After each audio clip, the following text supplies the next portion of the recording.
Hello Facebook বন্ধুরা, সবাই কেমন আছো? সবাই ভালো আছো তো? আমিও মোটামুটি আছি, ভালো বলবো না মন্দ বলবো না, কারণ মনটা খুবই খারাপ। এই ভিডিওটা আমার অনেক দিন না হলেও 15 দিন আগে বানানো।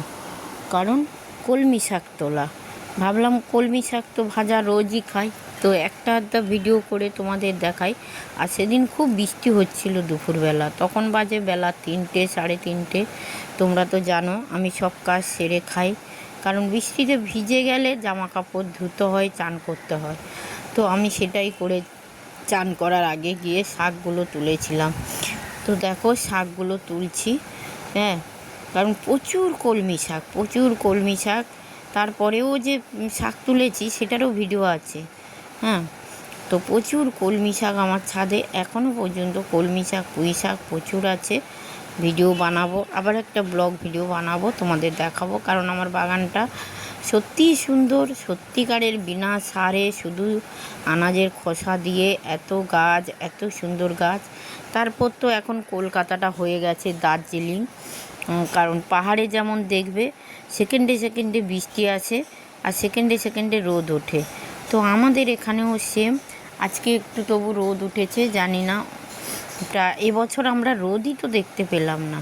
শীতকাল চলে এলো অথচ রোদই দেখতে পেলাম না, রোজ বৃষ্টি। আজকে 9 তারিখ, তো আজকে বৃহস্পতিবার, 8 তারিখেও বৃষ্টি হয়েছে, হ্যাঁ। তো ভাবলাম ভিডিওগুলো তো পোস্ট করা হচ্ছে না, তোমাদেরকে পোস্ট করে দিই। আর পুজো তো দেখতে বেরোয়নি, ষষ্ঠীর দিন বেরিয়েছিলাম। তো কিছু ভিডিও আছে যে কটা ঠাকুর দেখেছি, 2-3টে বোধহয় ভিডিও পোস্ট করা হয়েছে, বাকি সব আছে। তো অল ফ্রেন্ড সবাই কমেন্ট করে জানিও আমার বাগানটা কেমন, আর কলমি শাক তোলাটা কেমন দেখিয়েছি, একটু কমেন্ট করে জানিও, হ্যাঁ। তাহলে আশা করি ভালো লাগবে, আর এই রকম ভিডিওগুলো বানানোর এনার্জিটা আসবে।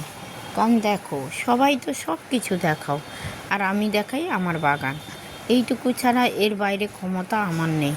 আর কলকাতার রাস্তা মানে বিশাল বাজে, সেটা তোমরা সবাই জানো। কলকাতার রাস্তায় ভিডিও বানানোর মতো আমার সত্যি সাহস বা ক্ষমতা আমার নেই। কারণ যখনই আমি ভিডিও বানাতে যাই আমার সামনে পেছনে বাইক বা অন্য কিছু এসে দাঁড়িয়ে থাকে। সাধারণ আমাদের গলিতেও দেখিয়েছি তোমাদের অনেকবার ভিডিওতে, যে কত গাড়ি, কত বাইক, এবং বাইকগুলো কিভাবে দৌড়ায়।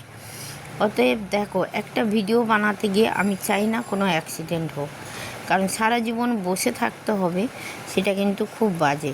দুটো ভিউ কামাতে গিয়ে বিছনায় শুয়ে থাকার ইচ্ছে আমার নেই, যেহেতু আমরা গরিব, খেটে খেতে হবে, করে খেতে হবে। ফেসবুক থেকে তো আর টাকা পাই না, আমাদেরকে কাজ করে খেতে হয়। অতএব ভিডিওটা যে বানাই, আনন্দে বানাই, টাইম পাস করার জন্য বানাই, আর তোমাদের ভালোবাসা পাই, তাই সেই এনার্জিতে বানাই। কত মানুষ কতভাবে গালি দিয়ে যাও, কত খারাপ কথা বলো, তাতে আমি কিচ্ছু মনে করি না, কারণ আমার এটা ভালো লাগে, আমি ভিডিও বানাই। দেখো, বুড়ো একদিন সবাইকে হতে হবে, কিন্তু যারা আমাকে বুড়ি বা বুড়ো বলে যাও, তাদের পরিচিত তোমরা সোশ্যাল মিডিয়ায় দিয়ে যাও, শিক্ষা দীক্ষা বংশ পরিচয় সবই সোশ্যাল মিডিয়ায় দিয়ে যাও, তাতে আমার কিচ্ছু যায় আসে না, তোমাদের পরিচয় তোমরা দাও। তো দেখো, এই দিকটা এক ঝুড়ি শাক তোলা হয়ে গেছে, এবারে এসে তোমাদের শাকগুলো দেখাচ্ছি। দেখো কত শাক তুলেছি, মানে কি বলবো, প্রচুর শাক। এত বাগানে কলমি শাক লোকে চাষ করে খেতে পায় না, আর আমি হচ্ছে পুকুরের, ওই দেখো বৃষ্টি হচ্ছে, কি পরিমাণের বৃষ্টি হচ্ছে, মানে কি বলবো, ভাষা থাকে না যে কি বলবো। এই যে দেখো, এতগুলো কলমি শাক তুলেছি, তোমাদেরকে দেখাচ্ছি। তো কলমি শাকগুলো কেমন হয়েছে জানিও। আর কলমি শাকগুলো হচ্ছে আমার কাকুর বন্ধুকে দিলাম, এটা কিন্তু আমি খাইনি, আমার কাকুর বন্ধু এসেছিলো, ওনাকে দিলাম। আর বৃষ্টি হচ্ছে শুধু, দেখো। টাটা।